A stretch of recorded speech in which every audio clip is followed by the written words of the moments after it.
저는 오늘 본문 로마서 4장 1절로 8절까지의 말씀을 가지고 하나님이 정하신 믿음의 원리라는 제목으로 은혜의 말씀을 나누고자 합니다. 한번 따라서 해볼까요?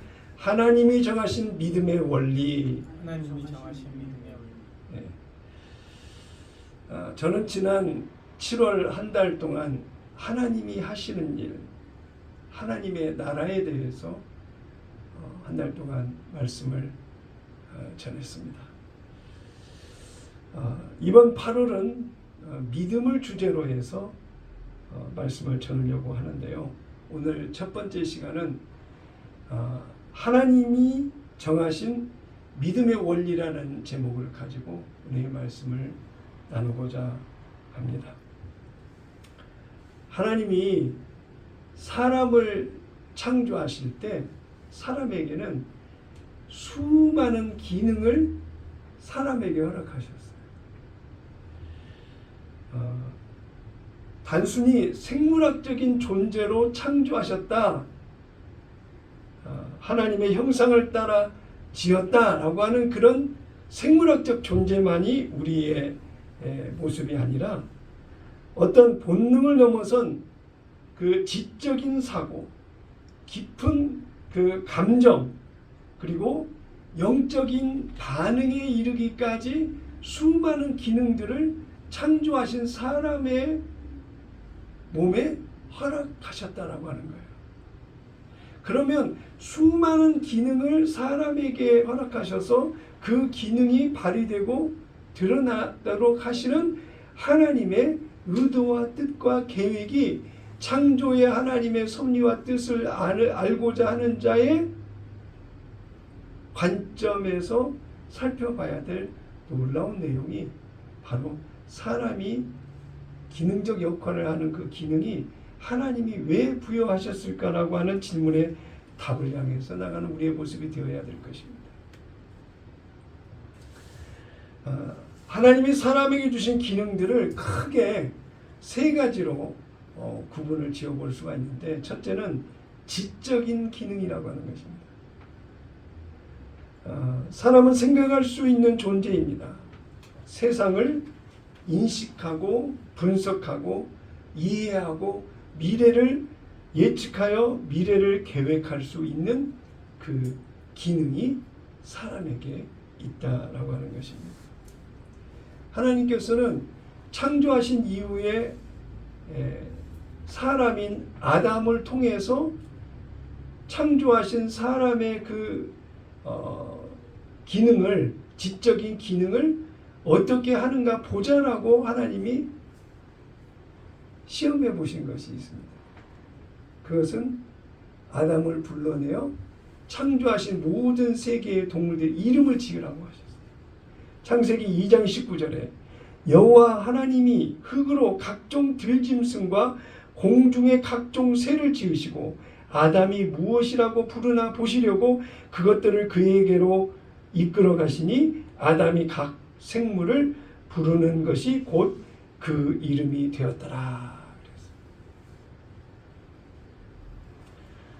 흙으로 다 창조하신 모든 동물들에 이르기까지 아담의 지적인 기능을 통해서 이름을 짓도록 하셨다.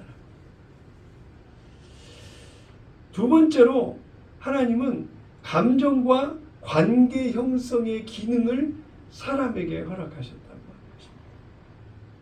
사람은 외로움을 느끼고 기쁨과 슬픔, 사랑과 분노 또는 용서,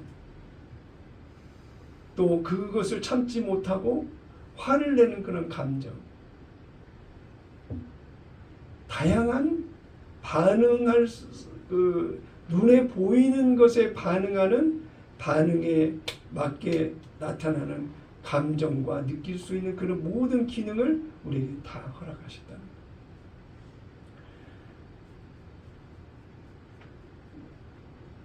사람의 몸을 만질 때 느끼는 감각을 느낄 수 있고, 맛있는 것을 먹었을 때 달고 쓰고 맵고 시고 하는 다양한 맛의 기능을 혀를 통해서 느낄 수가 있고,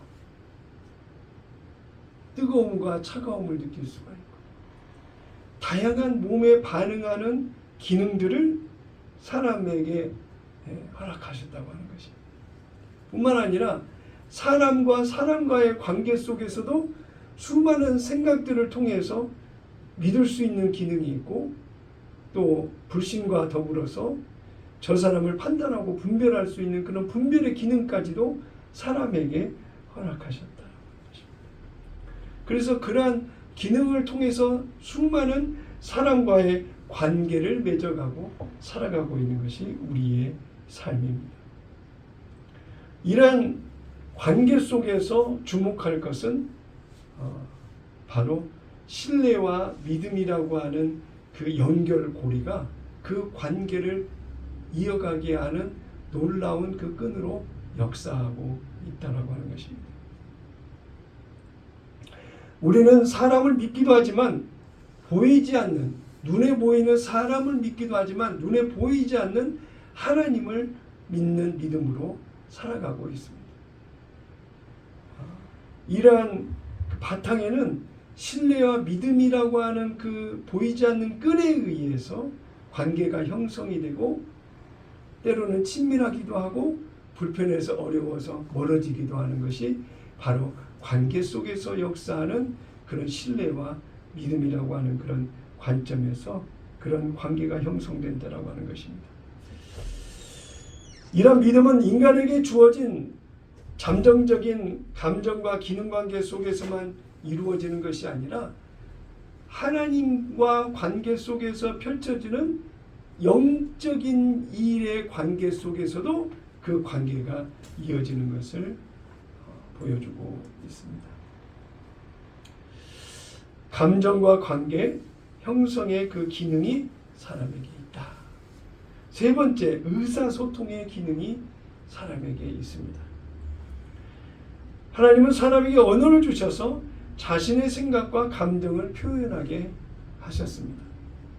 언어는 단순한 정보 전달을 넘어서 사랑과 진실을 나누고 하나님께 찬양을 올려드리는 통로가 되기도 합니다. 이 말로 표현되는 의사 전달의 다양한 그런 것을 통해서 하나님의 창조주 하나님의 형상을 닮아내는 그 모습을 나타내고 드러내는 삶이 바로 사람이 가지고 있는 다양한 기능 속에서 나타나는 하나님의 형상이라고 할 수가 있습니다.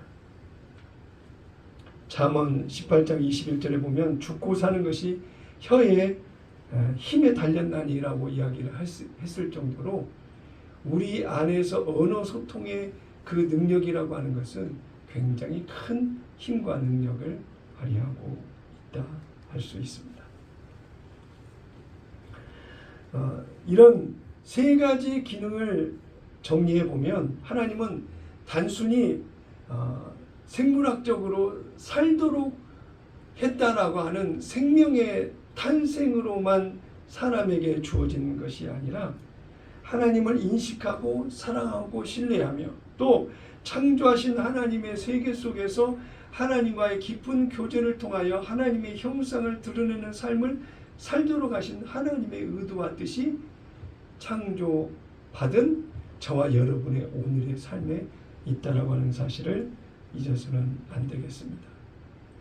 오늘 우리가 살펴보려고 하는 믿음은 인간 안에 있는 감정과 인격, 언어의 모든 기능을 통과해서 하나님께로 향하는 영적인 그 반응이 믿음이며 그것은 단지 인간의 결단이 아니라 하나님께서 은혜로 부여해 주신 고유한 기능이 믿음이라고 하는 사실입니다. 결국 하나님과 저와 여러분 각 개인 1대1의 관계 속에서 뗄래야 뗄 수 없는 소통의 끈이 바로 믿음이라고 하는 관계로서의 주어지는 기능이라고 하는 사실을 잊어서는 안 되겠습니다. 그래서 오늘 설교의 주제가 바로 믿음이라고 하는 주제인데 하나님이 정하신 믿음의 원리라는 관점에서의 그 믿음은 첫째, 믿음이 어디서 왔는가? 믿음이 어디서 왔는가? 두 번째, 그 믿음은 어떻게 작동을 하는가? 세 번째, 그렇게 믿음이 작동이 됐으면 그 믿음은 무엇을 이루는가라고 하는 세 가지 소주제로 내용을 정리할 수 있어야 된다라고 하는 것입니다. 로마서 오늘 본문 4장의 말씀을 보면 이 세 가지 질문에 대한 답을 이야기하고 있습니다. 믿음은 어디에서 오는가? 어떻게 작동하는가? 믿음은 무엇을 이루는가?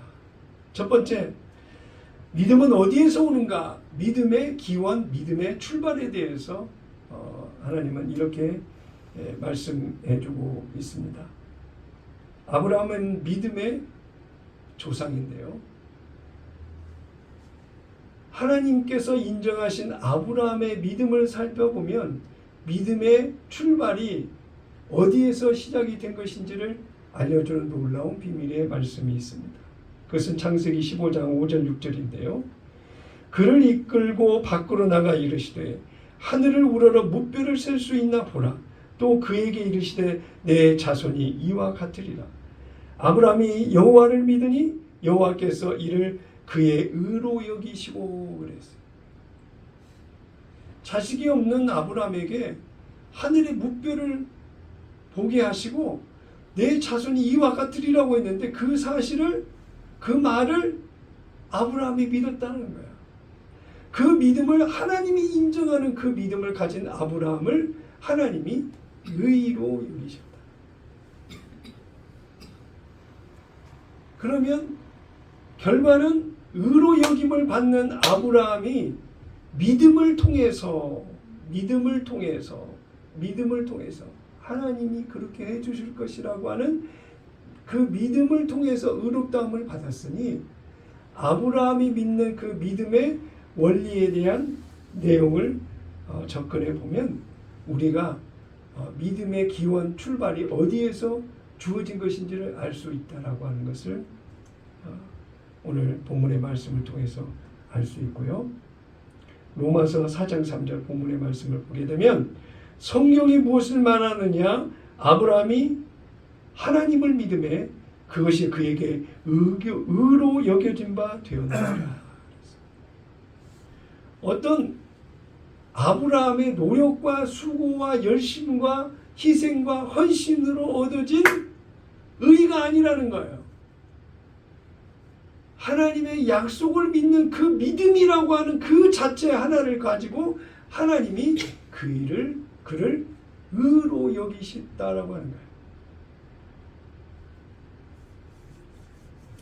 결국 하나님께서 정하신 구원의 원리가 믿음이라고 하는 그 통로를 통해서, 그 끈을 통해서 하나님의 구원을 이루는 하나님의 의를 인정을 받을 수 있다라고 하는 것입니다.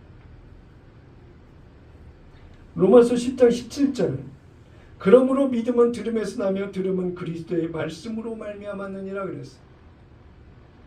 자, 믿음은 들음에서 난다. 무엇을 듣느냐 이거예요. 하나님의 말씀을 듣는다.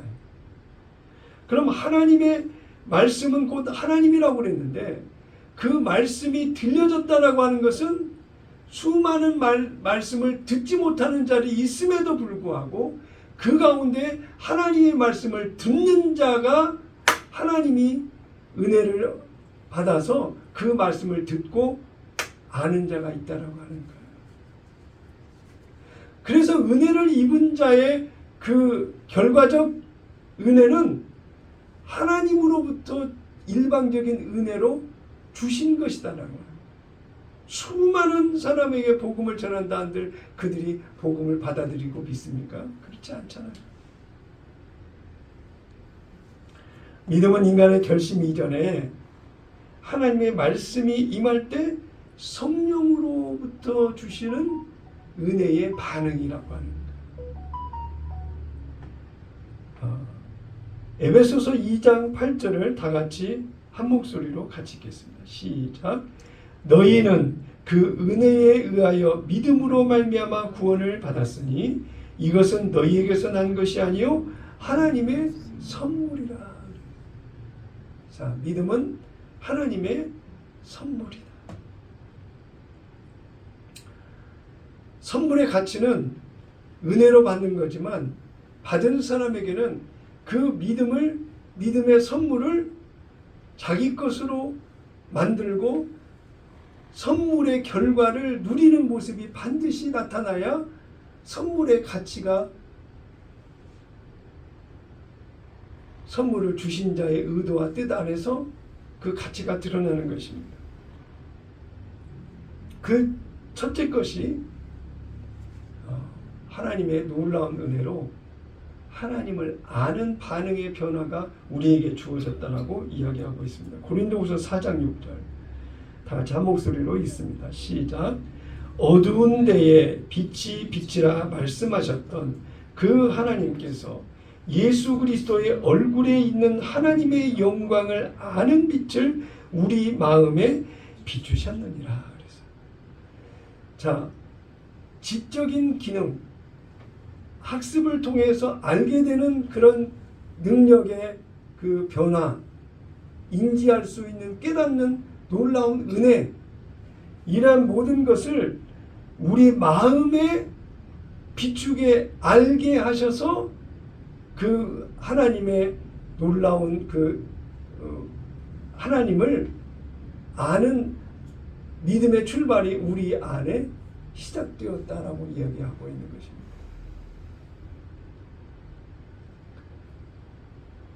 그래서 오늘 마음으로 믿어 의에 이르고 입으로 시인하여 구원에 이른다라고 하는 마음으로 믿어라고 하는 그 마음의 변화가 바로 하나님께서 하나님의 영광을 알도록 하는 그 아는 빛을 우리의 마음 가운데 비추시는 은혜로 우리가 하나님을 아는 믿음의 출발이 우리 마음 안에서 시작이 된다라고 하는 것입니다.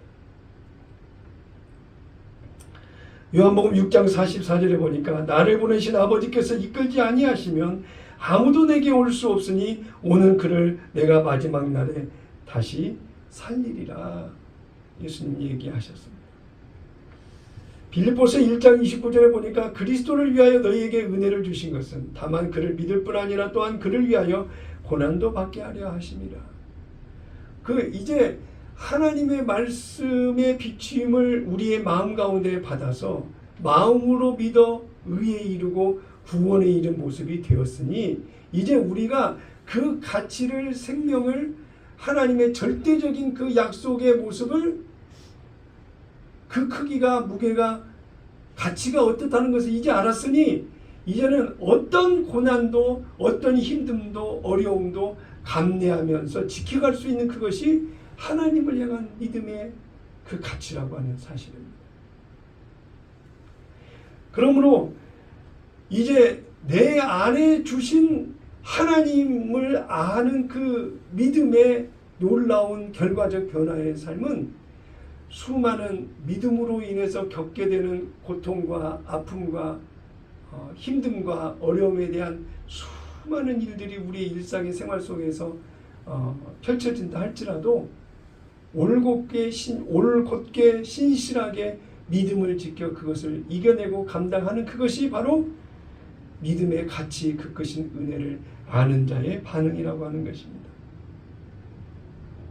저와 여러분은 그런 믿음의 반응으로 살아가는 우리라고 하는 사실을 다 기억하셔야 될 줄로 믿습니다.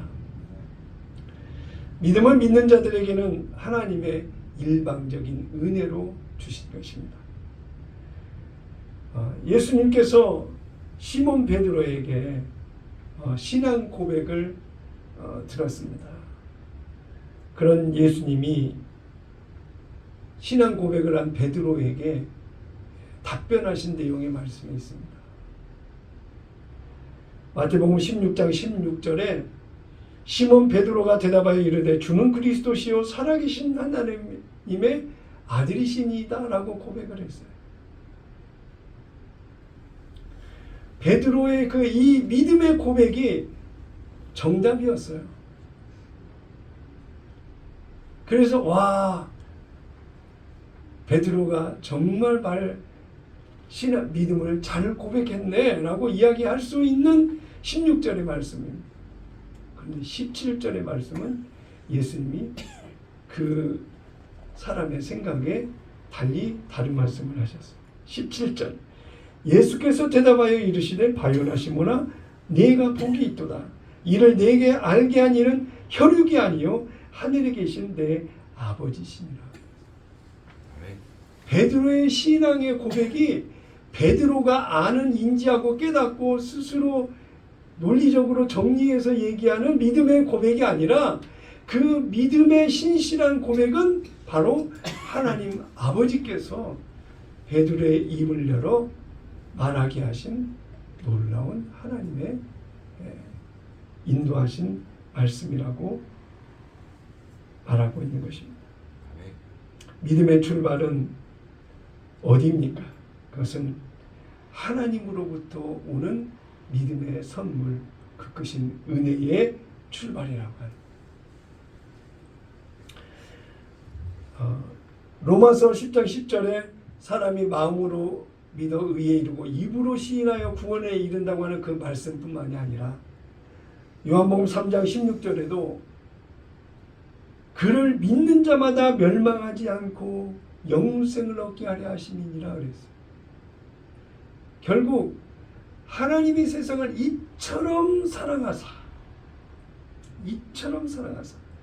그 하나님의 사랑에 대한 모든 것이 믿는 자마다 멸망하지 않고 영생을 얻게 하려고 하시는 하나님의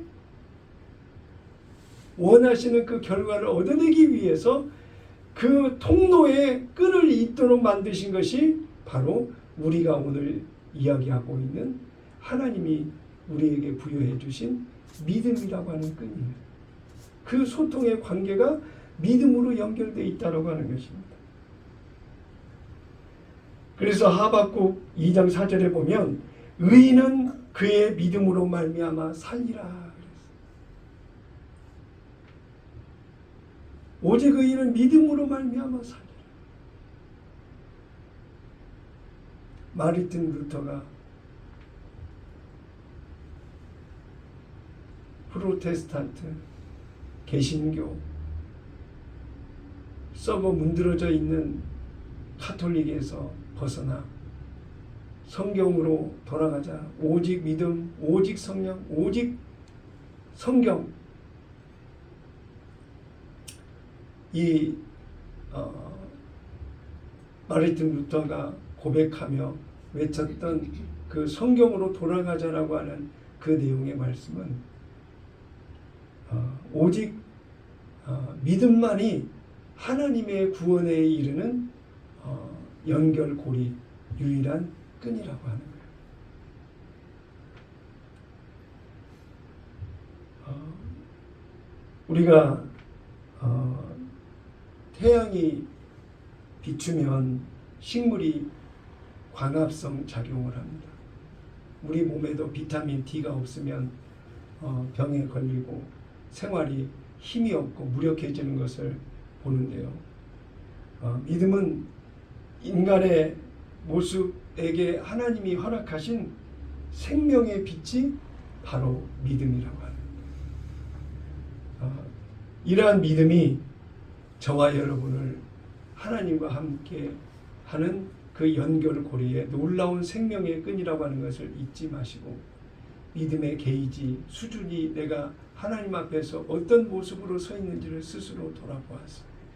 하나님께서 정하시는 이 믿음의 원리 가운데 믿음의 출발, 하나님 안에서 나온 그 믿음의 선물이 오늘 내게 어떻게 작동되고 어떻게 일하시는지, 어떤 결과를 이어가게 하시는지에 대한 스스로 돌아보는 은혜의 하루하루가 되시기를 바랍니다.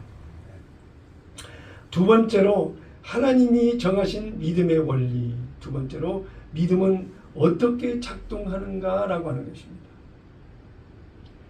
로마서 4장 4절 5절 오늘 본문을 보면 일하는 자에게는 그 삭시 은혜로 여겨지지 아니하고 보수로 여겨지니와 일을 아니할지라도 경건하지 아니하는 자를 의롭다 하시는 일을 믿는 자에게는 그의 믿음을 의로 여기시나니라고 설명하고 있습니다. 믿음은 내가 무언가를 하는 것이 아니라 내가 그 무언가 만들어서 형성되는 믿음이 아니라 하나님이 내게 하신 일의 결과를 내가 믿음으로 받아들이는 것이랍니다. 그러니까 그 믿음에는 내 노력과 수고와 열심으로 만드는 의가 아니라고 하는 것입니다. 자기 의가 아니라는 거예요. 하나님의 주신 그 의를 이루는 오늘의 순종의 모습이 바로 우리가 믿음으로 행한 결과적 모습이라고 하는 것을 말하고 있는 것입니다. 자, 갈라디아서 2장 16절 굉장히 중요한 말씀인데요. 좀 긴 내용이지만 다 같이 한 목소리로 같이 읽겠습니다. 시작. 사람이 의롭게 되는 것은 율법의 행위로 말미암음이 아니요 오직 예수 그리스도를 믿음으로 말미암는 줄을 알므로 우리도 그리스도 예수를 믿나니 이는 우리가 율법의 행위로서가 아니고 그리스도를 믿음으로써 의롭다함을 얻으려 함이라. 율법의 행위로는 의롭다함을 얻을 육체가 없느니라 그랬어요.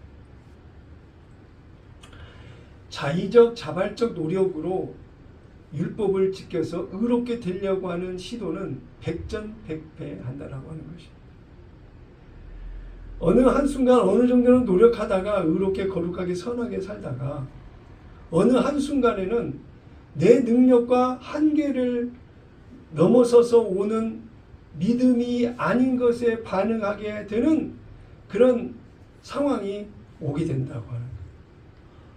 내 의지로 그걸 지키려고 노력하면 반드시 깨지고 무너지고 죄를 짓고 하나님 앞에 책망을 받을 만한 일들을 우리는 하게 된다고 하는 것입니다. 그러나 성령의 메인바 되어 새 언약 안에서 성령과 깊은 소통과 교제를 이어가는 변화된 삶을 이어가게 되면 어느덧 내 의지와 능력과 한계를 뛰어넘어서 성령께서 내 생각과 마음을 이끌어 가르치시고 인도하신 대로 살다 보니 어느덧 율법 안에서 내가 지키려고 했었을 때는 지키지 못했던 것을 성령의 인도하심을 따라 지켜지는 은혜의 결과적 삶을 살아가게 되더라고요.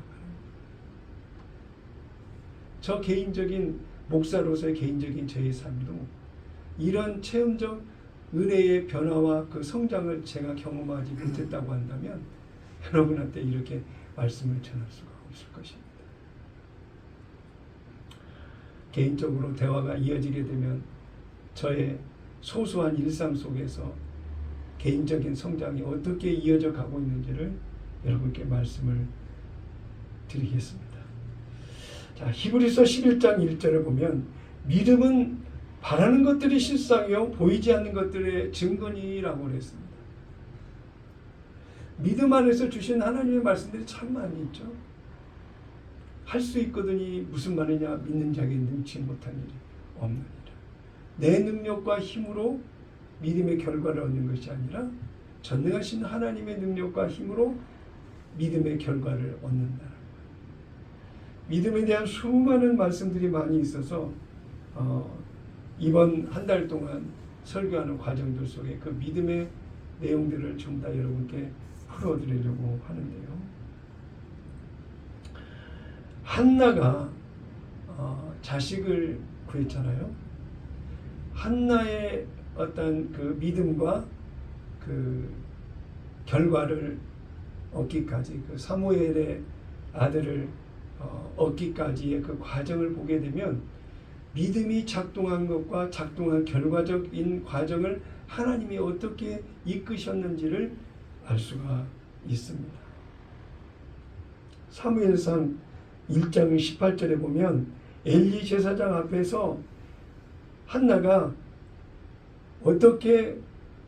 어떤 말을 듣고 그가 믿음이 작동된 변화된 모습으로 그가 어떻게 살았는지를 이야기해주고 있습니다. 사무엘상 1장 18절에 보니까 이르되 당신의 여종이 당신께 은혜 있기를 원하나이다 하고 가서 먹고 얼굴에 다시는 근심빛이 없더라.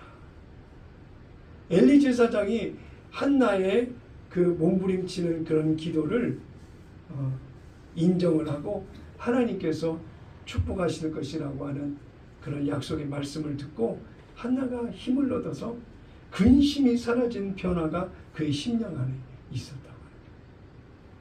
한나가 자식이 없어서 얼마나 고통을 겪고 힘듦이 어려움이 그의 생활 속에 있었습니까? 항상 갈등과 분쟁 속에서 마음이 평강이 없었던 한나가 하나님이 주시는 믿음의 변화 선물을 받은 이후로는 그의 마음속에 근심이 사라졌다. 그 믿음에 작동된 놀라운 하나님의 역사가 또 어떻게 이루어졌어요? 엘가나가 돌아온 한나와 잠자리를 하게 될 때 하나님이 한나의 기도를 기억하셨다라고 그랬어요.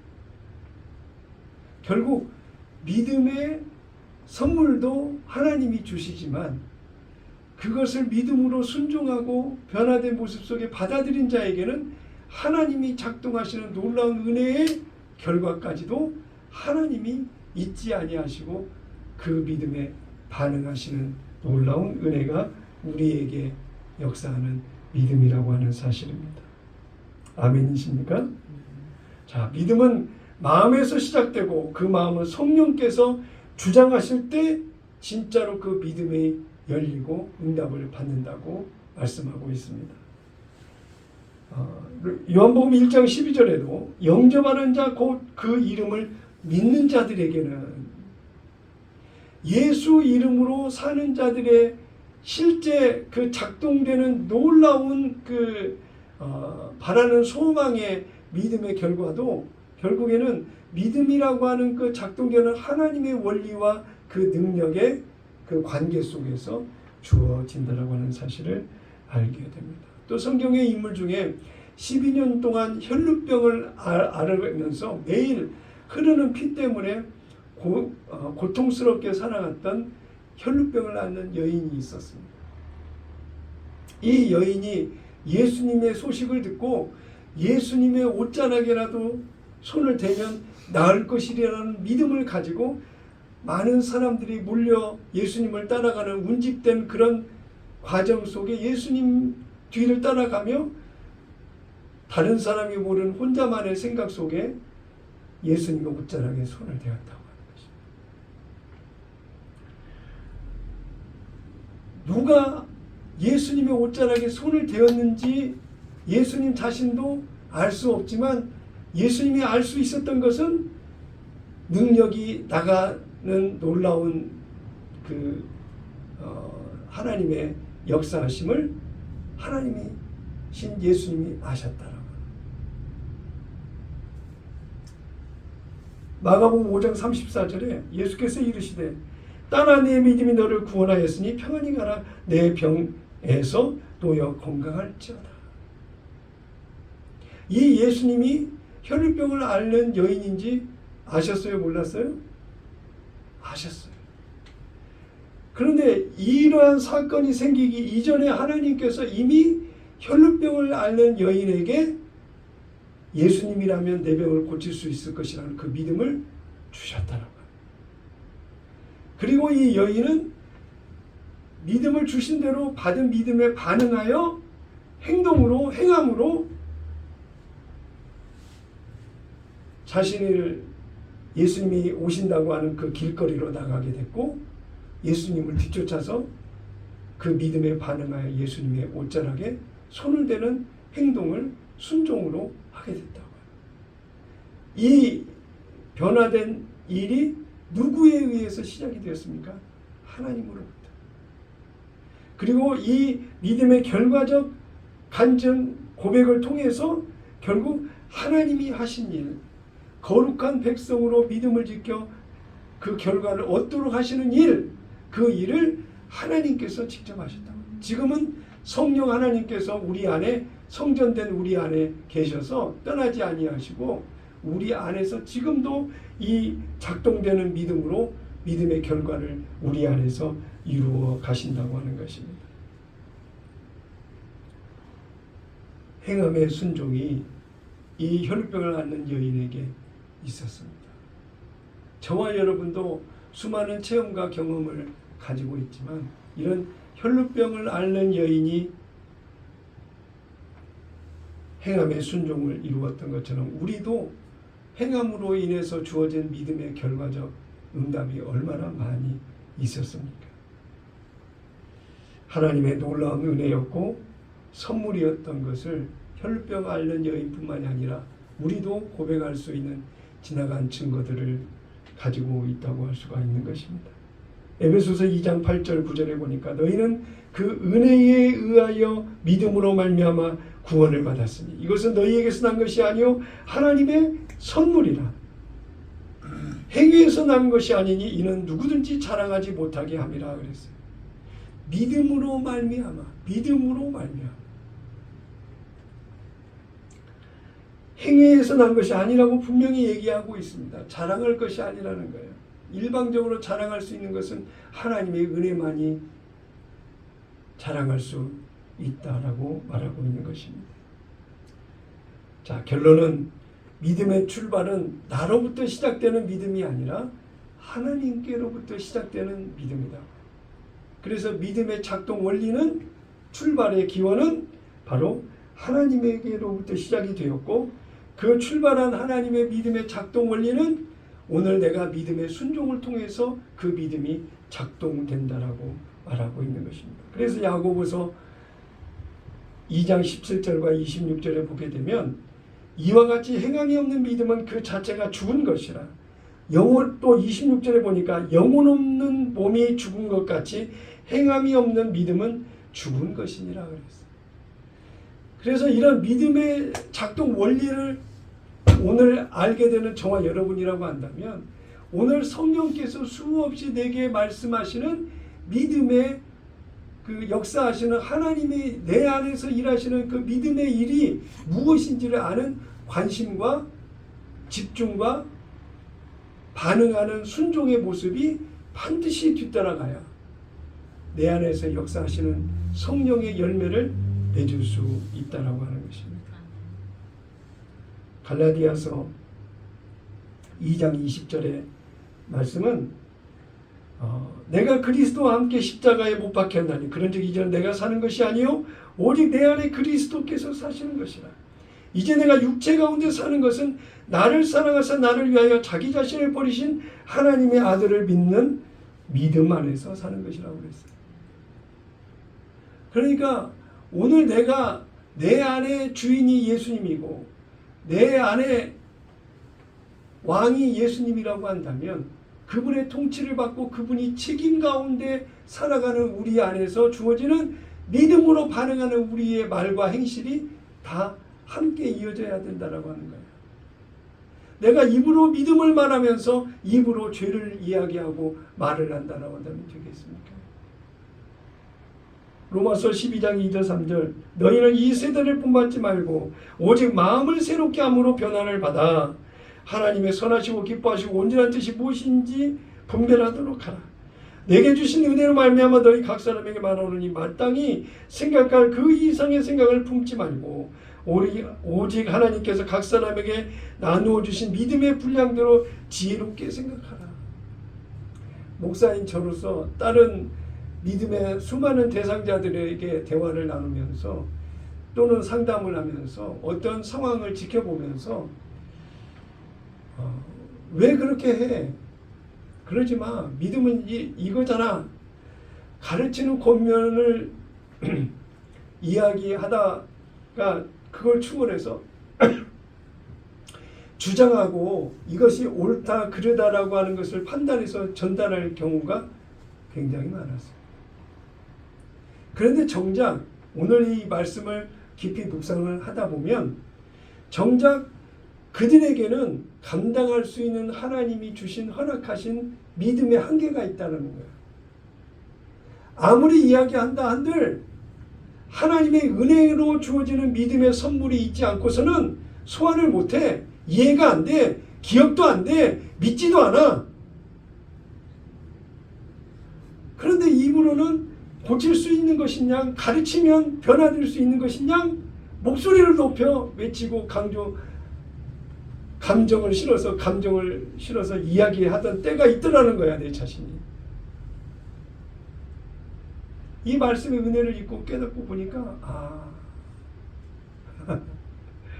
그들에게 하나님의 은혜가 있지 않고서는 아무리 성경을 전부 달달달 외우고 은혜였다라고 간증을 하고 전달한다 한들 믿지도 않을 뿐만 아니라 관심도 갖지 않고 기억하지도 않고 상대인 저를 알아주지도 않더라는 거예요.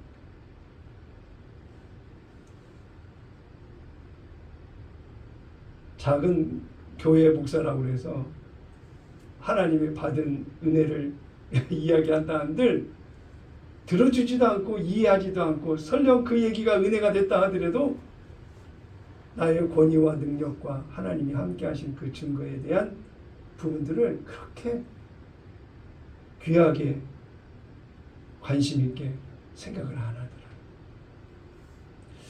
그러면서 정말 오늘 내게 주신 이 하나님의 은혜의 깊이 있는 깨닫는 은혜가 얼마나 크고 얼마나 하나님의 놀라운 은혜인지.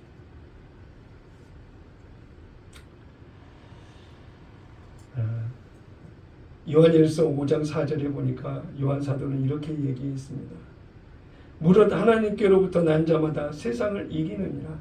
세상을 이기는 승리는 이것이니 우리의 믿음이니라.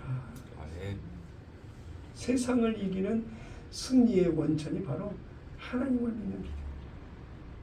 결국 나를 책임져 주시고 나를 통치하시는 하나님의 주권적인 그 능력과 포기할 수 없는 하나님의 놀라우신 사랑으로 말미암아 내 삶 속에 믿음의 역사를 하나님이 이루어주신다고 하는 거예요. 믿음의 기원이 하나님께로부터 온다는 것을 믿으면 그 다음에 우리가 보여야 될 태도의 변화는 성령 하나님께 집중하고 성령 하나님께 민감한 변화가 반드시 우리 안에 있어요. 그래야 믿음으로 사는 실제적 변화된 하나님의 백성이라고 스스로 인정할 수 있게 된다고 하는 것입니다. 요한복음 14장 26절 보혜사 곧 아버지께서 내 이름으로 보내실 성령 그가 너희에게 모든 것을 가르치고 내가 너희에게 말한 모든 것을 생각나게 하리라. 자, 믿음에 작동하는 모든 것도 결국에는 성령께서 주관하신다고 분명히 말씀하고 계신 것입니다. 예수님이 말씀하신 요한복음 14장 26절에 성령 하나님을 보혜사라고 하는 그 한자어로 이제 풀이를 했는데요. 이 헬라어 원어의 그 보혜사라고 하는 뜻은 파라클레토스라고 하는 뜻이 있어요. 그런데 이 파라클레토스라고 하는 단어에 두 가지 뜻이 있는데 하나는 곁에서 부르는 자, 또 하나는 곁에 서 있는 자라고 하는 뜻이 있습니다.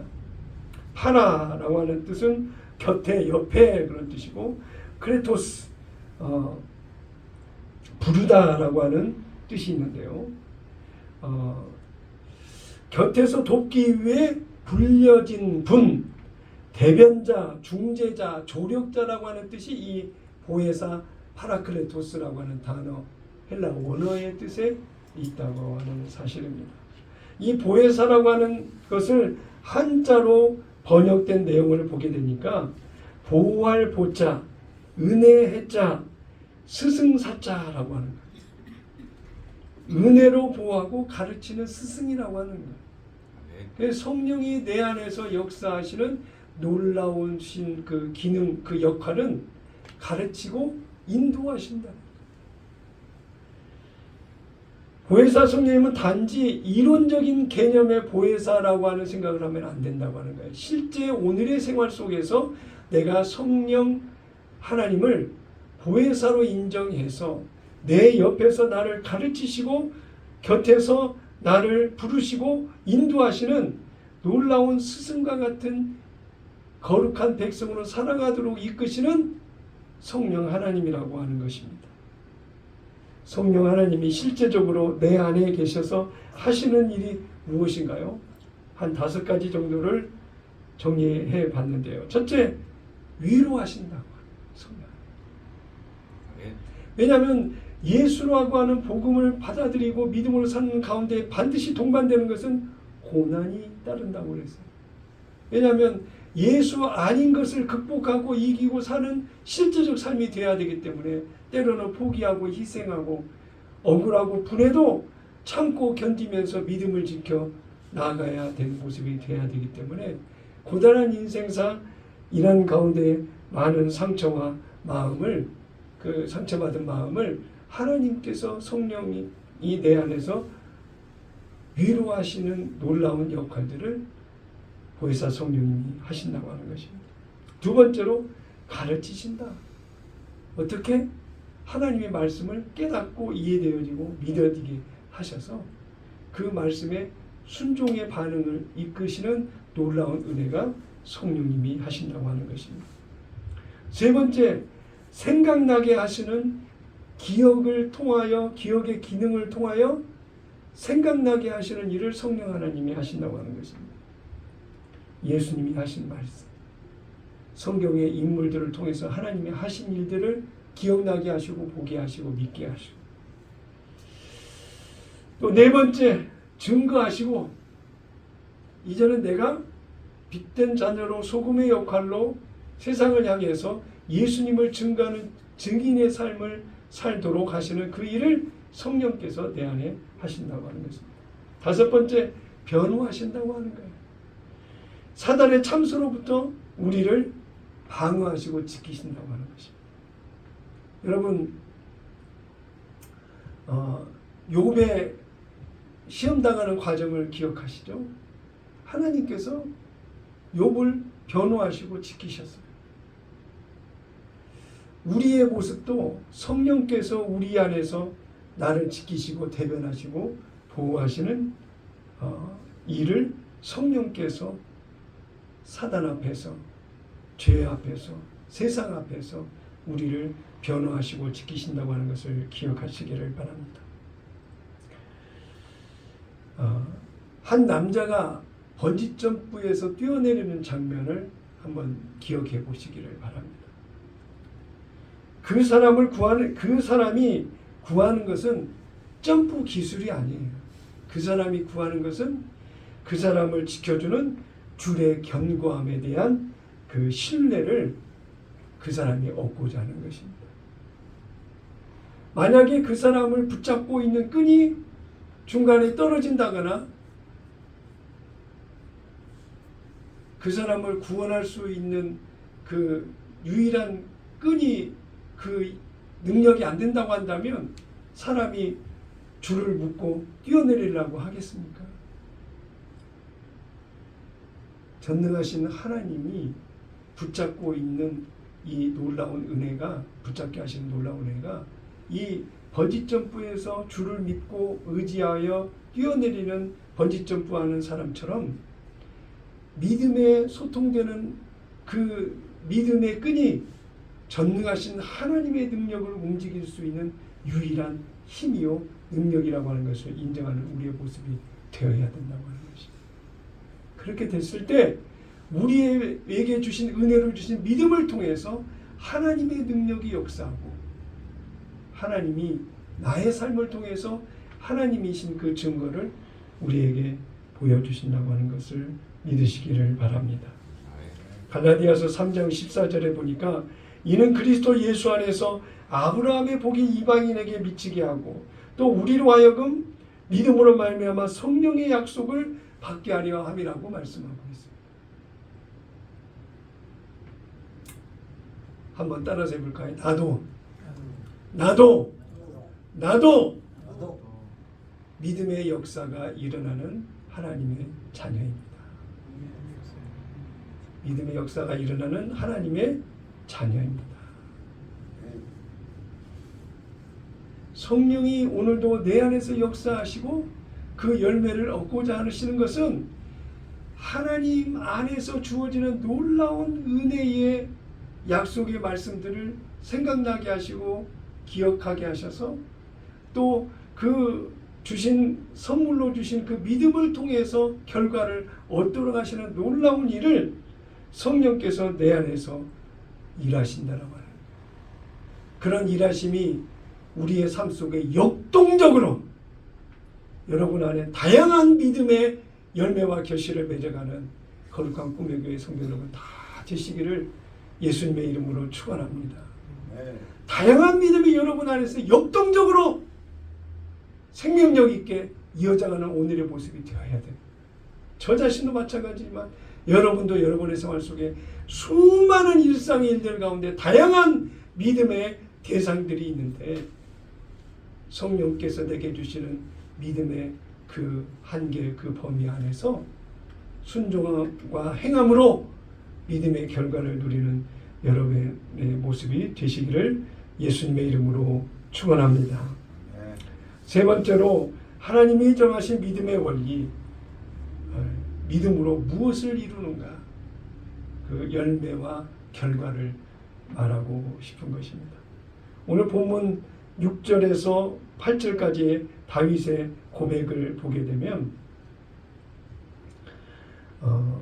사도 바울은 믿음으로 말미암은 결과가 곧 죄사함과 의로움이라고 선언했습니다.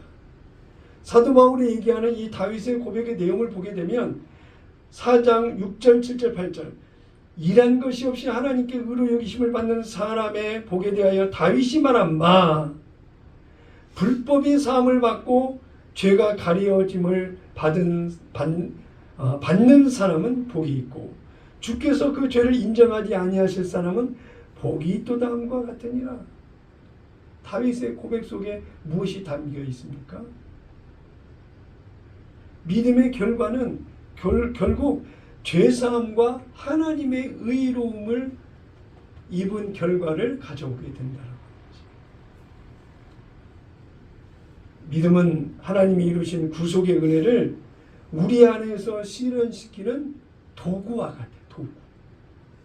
하나님이 나를 통해서 하나님의 백성으로 세우시는 모든 과정의 그 도구가 믿음으로 작동되는 놀라운 역사라고 하는 것입니다.